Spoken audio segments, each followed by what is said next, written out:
Pertanyaan keempat berkaitan dengan taklid. Apakah benar bahwa taklid itu haram? Ini sebenarnya pertanyaan yang sudah agak jadul begitu, tapi kalau ditanyakan sekarang juga nggak ada masalah.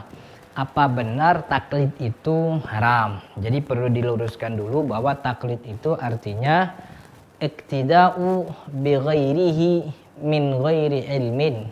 Ngikutin orang lain tanpa mengerti ilmu, kalau bahasa sederhana gini, ngikutin orang tanpa tahu urusan. Maksudnya urusan dalam hal yang diikuti itu diserahkan kepada orang yang dia ikuti.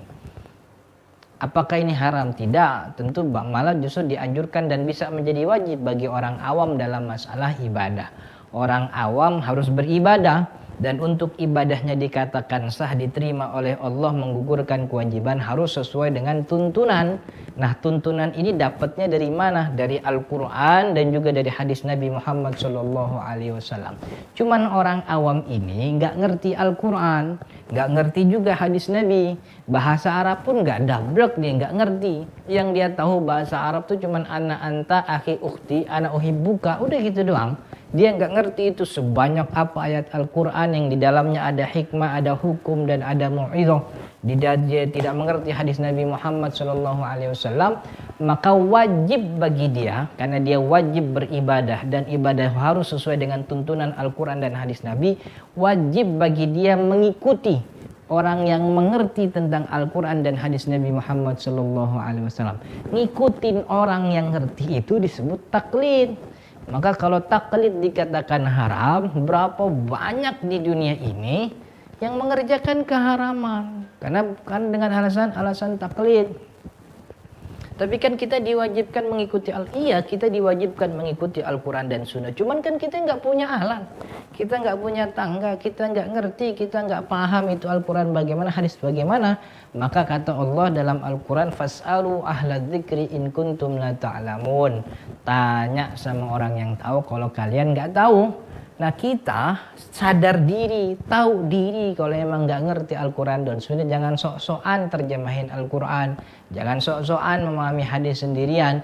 Tanya sama yang ngerti, Ustadz, ini hukumnya bagaimana? Pak Kiai sholat begini bener apa enggak? Pak Guru, Ustazah, ini kalau begini hukumnya bagaimana? Ini memang harus, dan taklid itu sesuatu yang diwajibkan bagi orang awam. Kenapa? Karena dia harus beribadah dan ibadah harus sesuai dengan tuntunan. Akan tetapi dia tidak mengerti bagaimana itu Al-Quran dan Sunnah, maka tanyalah kepada orang yang paham. Jadi taklid itu sesuatu yang dibolehkan, bahkan dianjurkan, dan bisa jadi kewajiban bagi orang yang memang tidak mengerti. Kalaupun ada orang yang mengatakan, enggak Ustaz, saya tidak mau taklid, saya mau pakai Al-Quran, silahkan kalau pakai mampu. Saya mau pakai hadis, silahkan. Tapi sayangnya ketika dia berdalil dengan Al-Quran, sejatinya dia juga taklid. Karena Al-Quran yang ada pada zaman kita sekarang adalah Al-Quran yang sudah disalurkan dari fulan bin fulan nyampe kepada kita riwayat Hafiz an Asim. Berarti dalam hal Al-Quran kita mengikuti riwayat Hafiz an Asim, berarti kita taklid kepada beliau. Dalam hadis misalnya, hadis mana yang kita pakai? Riwayat Imam Al-Bukhari, itu berarti kita sudah taklid dengan Imam Al-Bukhari. Karena kalau emang mau langsung kepada Nabi Muhammad, mestinya kita ngeriwayatin langsung. Cari tuh fulan bin fulan, fulan bin fulan, fulan bin fulan yang ada dalam riwayat-riwayat tersebut. Tapi kan kita nggak mampu. Karena keterbatasan kita, makanya kita beriwayat Imam Al-Bukhari. Nah, pada sejatinya kita juga sedang taklid kepada Imam Al-Bukhari dalam hal kesahihan hadis.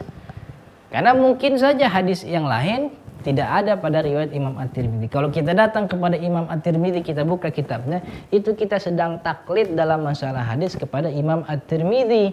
Begitu juga Imam Abi Dawud. Jadi setidaknya kita tidak mungkin meninggalkan taklid pada zaman sekarang. Pada intinya kita taklid semua. Dan taklid itu sesuatu yang sangat dianjurkan. Yang nggak boleh itu taklid tapi fanatik. Dia taklid tapi justru maksa orang untuk ngikutin apa pendapatnya dan menyalahkan orang lain, itu yang tidak boleh. Tapi kalau orang mengatakan alhamdulillah saya sholat begini karena sebab saya diajarkan sama Ustadz Fulan. Kalau kemudian ada Ustadz Fulan yang berbeda, itu urusan Ustadz Fulan. Urusan saya kepada Ustadz Fulan guru saya.